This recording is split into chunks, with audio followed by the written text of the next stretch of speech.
নারী জাতিকে আল্লাহ রাব্বুল আলামিন অনেক সম্মান দিয়েছেন।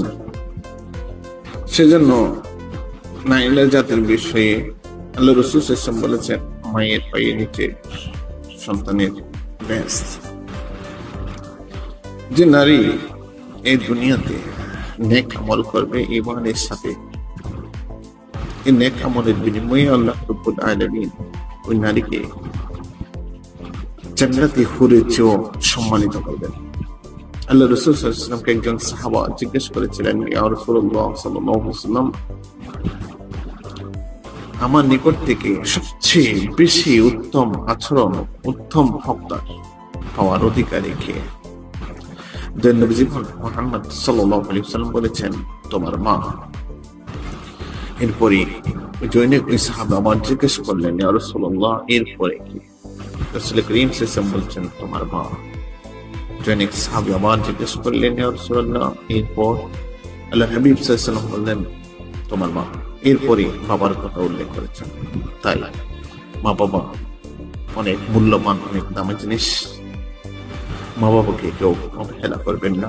দুনিয়াতে থাকা অবস্থায় তাদেরকে সম্মান করুন, তাদের দেখভাল করুন, তাদের প্রয়োজন ও প্রয়োজনে তাদের সাথে আলাপ আলোচনা করুন, তাদের সুখে দুঃখে লেগে থাকুন, তাদের যা প্রয়োজন হয় তাই তাদের ব্যবস্থা করে দিন। যদি অসুস্থ হয় তাদের সেবা করুন, যত্ন নিন।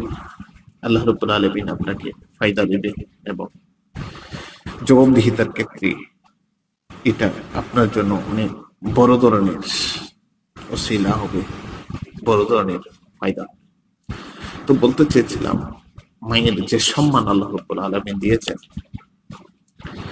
এখন মাদের উচিত সেভাবে চলা, পর্দা সহকারী এবং চলাফেরার ক্ষেত্রে ইসলামকে মেনটেন করে চলা। পরপুরুষের সাথে আড্ডা দেওয়া চলবে না। এই দুনিয়াতে এমন এক পরিস্থিতি মোকাবেলা করতে হচ্ছে যেখানে পর্দার বিধানের ব্যাপারে আমরা অনেকে উদাসীন। পর্দার বিধান সম্পর্কে আমরা জানি না। তো পর্দার বিষয়ে আল্লাহ হাবিব সাল্লাল্লাহু আলাইহি ওয়াসাল্লাম অনেক কথাই বলেছেন, এবং কি মহান রব্বুল আলামিনও এই পর্দার বিষয়ে কথা বলেছেন। তো সেজন্য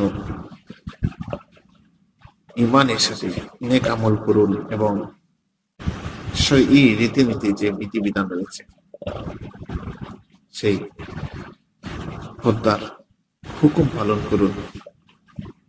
পর্দার হুকুম পালন করে জীবনকে অতিবাহিত করুন। বেগানা বেপরদাভাবে চলাফেরা থেকে বিরত থাকুন।